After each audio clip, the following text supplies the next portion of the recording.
बसिक कहीं जो guilty fill कर अरे बाबा तमें पुणी तुम ड्यूटी कर ना हाँ अरे बाबा से कौन जानते तुम्हें आम जना बोली ना तुम्हें आम जना बोली से जानते अरे बाबा एमती देखा गले सहर तो बहुत लोग आम चिन्ह परिचय हे आउ तमें कौन समस्त को साहाय्य करने ठिका नहीं कि नो नेवर आमे मु कि भाई कहीं खराब भावनी तुम गोटे काम कर तमें तुम ड्यूटी कर आ मु मो ड्यूटी करुच्ची रही आउ किसी कहबा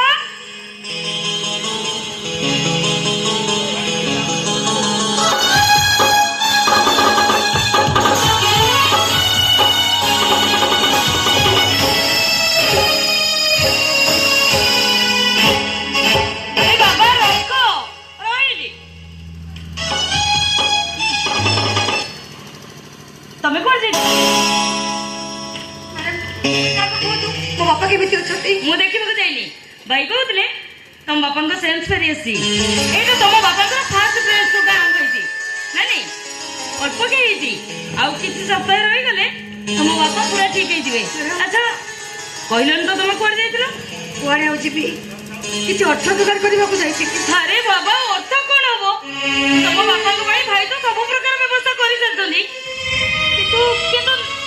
ना ना तुम व्यस्त हवा जमा दरकार नहीं भाई जो तुम तुम सब प्रकार व्यवस्था कर सारी तुम्हें आउ क्या पाखे हाथ बतेले भाई को खराब लगे भाई से कौन भावे कहल ऋण बोझे मुझे पति हो पड़ी एमती मुझे पति अच्छा निजक जब ऋणी बोली मन कर गोटे कम कर तुम भाई पाखे सब ऋण मुक्त हो जाओ ना कौन असुविधा कौन अच्छी ताछड़ा भाई जानले खराब होनी एनी प्रॉब्लम भाई किसी प्रॉब्लम नहीं तुम जो कथा हो बस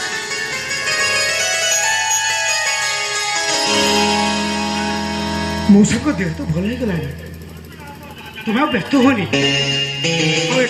एक सप्ताह पर से घर को निश्चय चल जाई पारे आपण भरोसा तो मुझे नहीं आसी मो बापा मरी जाई आ गोटे कथा मो मन को आसी तुम्हें मौसा को एडमिशन कर दे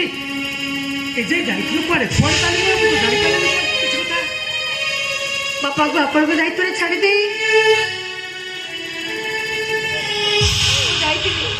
भाई कंपनी मालिक को गुहारी करने गुहारी शुणे कौन 15 लाख टंका नदेले से मो भाई को छाड़बेनि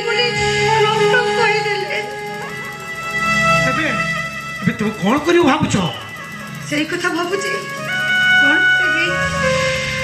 सागर बाबू आपण को गोटे कथा कहबी बोली भावुची कहतु जदि आपण मो कथा रखिबे ताले कहबी माने मो कहबा कथा एटा तो होची आखि डॉक्टर खाना माने आपण भी तो जन आखि डॉक्टर हां माने मो कहबा कथा मेडिकल तो बहुत लोग आखि भी किणु थबे मो आखि रे दाम कोन 15 लाख टका होबनी सर वो आखि दीटा को दान कर देवा पैसा होते और से दान कर दे बदले मत 15 लाख टका दरकार को बेटा अपन मो पाई एति काम करिवे तो अरे एमिति पागलामी कथा तुम मुंड भितर को पोछु केमिति आखि दान कर दे सिना तुम तुम भाई को बंचै दब हेरे निज जीवनटा तो विकलांग होइथिबो आ अंधुरी होई जीवन छरा बंची रहिबा केते जंत्रणा आ केते कष्ट भाबिच भाविबा को समय काई सर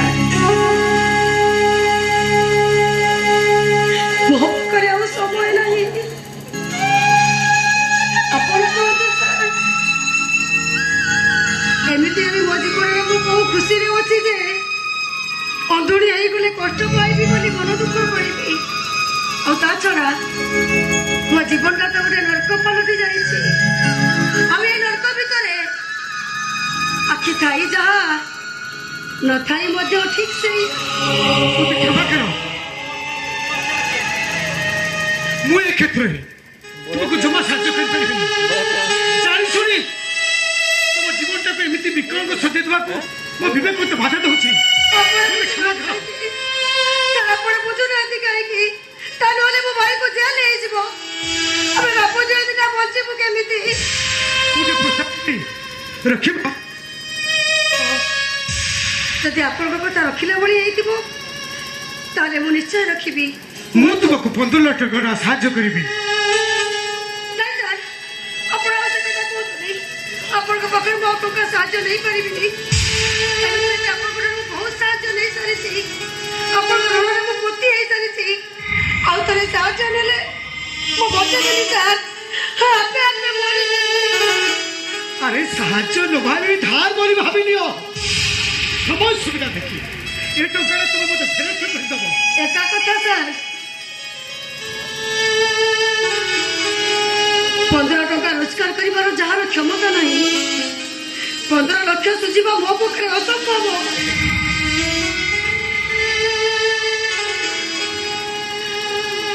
সময় সুবিধা দেখি এ টাকাটা ফেরত করে দেবে। কেহি তুমি কিছু কইবেনি। স্যার, ମୋ କଥା ରଖ।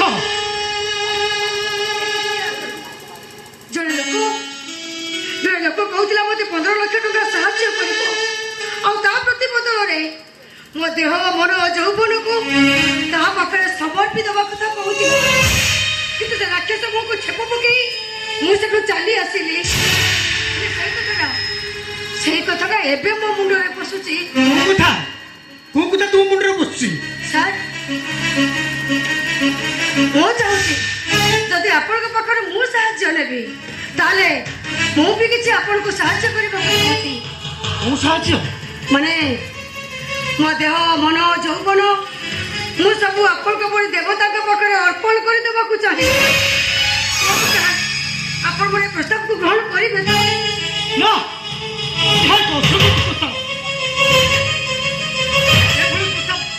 ଗ୍ରହଣ କରିବା ତ ଦୂର କଥା। ମୁଣ୍ଡ ଭିତରକୁ ଆଣିବା ବି ପାପ। ମତେ କ୍ଷମା କର। ପାରିବିନି। କାହିଁକି ଆପଣ ପାରିବେନି? କ'ଣ ପାଇଁ ଆପଣ ପାରିବେନି? ଆପଣ ଯଦି ମତେ ଭଲ ପାଉଥିଲେ ପ୍ରେମ କରୁଥିଲେ ମୁଁ ସତ କହୁଛି ରଖିତା ନୁହଁ ବାନ୍ଧବୀର ପରିଚୟ ନେଇ ସାରା ଜୀବନ ଆପଣ ମୋ ସହିତ ଦେହର ସମ୍ପର୍କ ରଖିବେ। ଏଥିରେ କ୍ଷତି କ'ଣ? ଏଥିରେ କ'ଣ ଆପଣ ଆପଣଙ୍କ ପ୍ରେମର ସ୍ୱାଦ ପାଇବେନି କି? ଏହାଦ୍ୱାରା ମୁଁ ହେଇଯିବି କଳଙ୍କିତ ଆଉ ତମେ ହେଇଯିବ କଳଙ୍କିନି। ପାରିବିନି। ମୋ ଚରିତ୍ରକୁ ସୁରକ୍ଷିତ ରଖିବି। ମୁଁ ତା କଳଙ୍କିନୀର ଆଖ୍ୟା ପାଇସାରିଛି। ଆଉ ସତକୁ ସତ ଯଦି ମୋ ଭାଇର ଜୀବନ ବଞ୍ଚିବାକୁ ଆଜି ମୋତେ ଚରିତ୍ରହୀନ ହେବାକୁ ପଡ଼େ ତାହେଲେ ମୁଁ ପଛେଇ ଯିବି କାହିଁକି? ବରଂ ସତ୍ ପାତ୍ରକୁ ମୋ ଦେହ ଦାନ କରିଛି ବୋଲି ଏତିକି କଥା ଭାବି ଭାବି ମୋତେ ତ ଟିକେ ଆତ୍ମସନ୍ତୋଷ ମିଳିବ। ନା ମୁଁ ତୁମ ପ୍ରସ୍ତାବ କେବେ ରାଜି ହେଇପାରିବିନି। ମୁଁ ଆଉ ଗୋଟେ ପ୍ରସ୍ତାବ ଦେବି, ତମେ ଯଦି ରଖିବ। ଠିକ ଅଛି, ହେଲେ ମୋ ପାଖରେ ସବୁ ଟଙ୍କା ଥାଇ ମଧ୍ୟ ମୋ ପାଖରେ ସମ୍ବଳ ଥାଇ ମଧ୍ୟ ମୁଁ କେମିତି ମୋ ଭାଇର ଜୀବନକୁ ନଷ୍ଟ କରିଦେବି? ତାହେଲେ ମୁଁ ତୁମ ପାଇଁ ଆଉ ଗୋଟେ ପ୍ରସ୍ତାବ ଦେବି। ତମେ ଯଦି ସେ ପ୍ରସ୍ତାବ ରଖିବ ତୁମର ଇଜ୍ଜତ ବଞ୍ଚିଯିବା ସଙ୍ଗେ ସଙ୍ଗେ ତୁମକୁ 15 ଲକ୍ଷ ଟଙ୍କା ମଧ୍ୟ ମିଳିଯିବ। କୁହନ୍ତୁ ସାର୍, କୋଉ ପ୍ରସ୍ତାବ? ଗୋଟେ ଧନୀ ଦମ୍ପତିଙ୍କର ବାପା ମା ହବାର ସମସ୍ତ ଉପାପନ ଥାଇ ମଧ୍ୟ ସେମାନେ ବାପା ମା ହେଇପାରୁନାହାନ୍ତି। ତାକୁ କେସଟା ହ୍ୟାଣ୍ଡେଲ କରୁଛି ମେଡିକାଲ ସାଇନ୍ସକୁ ନେଇ ସୁନାମର କହିବାର କଥା। ତାକୁ ଯଦି ଗୋଟେ ସରକାରୀର ମଦର ମିଳିଯିବ ତାହେଲେ ସେମାନେ ବାପା ମା ହେଇପାରିବେ। ଆଉ ସେଇ ସରକାରୀ ମଦର ଜଣେ ସେଇ ନା ମହିଳା ଜଣକ ହେଇପାରିବ ଯିଏକି ଆଗରୁ ଗର୍ଭ ଧାରଣ କରିଥିବ ନହେଲେ ସନ୍ତାନକୁ ଜନ୍ମ ଦେଇଥିବ। ମାନେ ଆପଣ କହୁଛନ୍ତି ମୁଁ ତାଙ୍କ ପାଇଁ ସରକାରୀ ମଦର ହେବି? ଏଥିରେ ଅସୁବିଧା କ'ଣ? ସରକାରୀ ମଦର ହେଇ ତୁମ ଗର୍ଭକୁ 10 ମାସ ପାଇଁ ତାଙ୍କ ପାଖରେ ଭଡ଼ା ସୂତ୍ରରେ ଲଗାଇବ। ଅରାଜି ହେବାର ପ୍ରଶ୍ନ ଉଠୁଛୁ କୋଉଠୁ? ନଈ ସୁଅରେ ଭାସି ଯାଉଥିବା ମଣିଷ ଗୋଟା ଖଣ୍ଡକୁ ଆଶ୍ରା କରି ଧରି ପକାଏ। ହେଲେ ଆପଣ ତ ମୋ ପାଇଁ ଡଙ୍ଗା ପ୍ରସ୍ତୁତ କରି ସାରିଲେଣି। ଅରାଜି ହେବାର ପ୍ରଶ୍ନ ଉଠୁଛି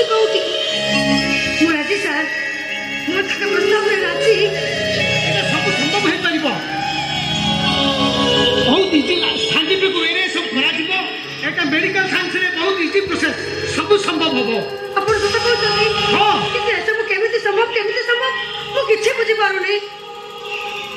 ପୁରୁଷର ଶୁକ୍ରାଣୁ ଆଉ ନାରୀର ଡିମ୍ବାଣୁ ନେଇ ଗୋଟେ ଟ୍ୟୁବ୍ ପ୍ରସ୍ତୁତ କରାଯାଏ ଯେମିତି ଗୋଟେ ଗଛର ମଞ୍ଜିକି ଗଜା କରାଯାଏ। ଟ୍ୟୁବ୍ ଭିତରେ ସନ୍ତାନର ମଞ୍ଜିଟା ଗଜା ହେବା ମାତ୍ରେ ସ୍ୱର୍ଗଦେବ ମଦର ଗର୍ଭସ୍ଥଳରେ ତାକୁ ଛାଡ଼ି ଦିଆଯିବ। ସେ ସନ୍ତାନ ଧୀରେ ଧୀରେ ବଡ଼ ହବ ଆଉ ସ୍ୱର୍ଗଦେବ ମଦର ତାକୁ ଆଗାମୀ ଦିନରେ ଜନ୍ମ ଦେବ। ଏହା ହିଁ ତାର ପ୍ରୋସେସ୍। ଠିକ ଅଛି ସାର୍, ମୁଁ ଆପଣଙ୍କ ପ୍ରସ୍ତାବରେ ରାଜି। ଆପଣ ତାଙ୍କ ସହିତ କଥା ହୁଅନ୍ତୁ ଆଉ ଯେତେ ଶୀଘ୍ର ସମ୍ଭବ ହବ ମୋତେ ଟଙ୍କା ଦିଅନ୍ତୁ। ଟଙ୍କା ମୋର ନିହାତି ଦରକାର। ঠিক আছে তুমি যাও অপেক্ষা করো ମୁଁ ଯାଉଛି କିଛି କାଗଜପତ୍ର ଦେବି ଗଣମାଧ୍ୟମରେ ପଠେଇବି ତାକୁ ସିଗ୍ନେଚର କରିଦେଇ ସାଇନ୍ କରିଦେଇକି ତୁମେ ଯିବ। ଆଚ୍ଛା ଆସୁଛି।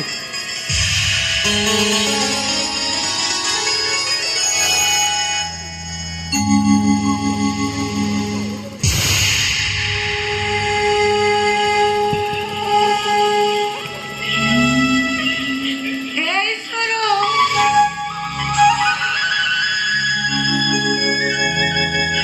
ଯଦି ତମ ବିଷୟରେ ଏଇଟା ଠିକ୍ ତାହେଲେ ମୁଁ ମନା କରିବି କାହିଁକି? ଥରେ ଗର୍ଭଧାରଣ କରି ମଧ୍ୟ ମୁଁ ମା ହେଇପାରିନି। ପିଲାଟା ଆଉ କାହା ରକ୍ତରେ ହେଲେ ବି କଣ ହବ? ମୁଁ ତମ ମାତୃତ୍ୱକୁ ଅନୁଭବ କରିପାରିବି। ଏଥିରେ କ୍ଷତି କଣ? ହେଲେ ହାତରେ ଶଙ୍ଖା ନଥାଇ ମଥାରେ ସିନ୍ଦୁର ନଥାଇ ଆଉ ଥରେ ମାତୃତ୍ୱ, ଏସବୁ ପାପ ନା ପବିତ୍ର?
Shubha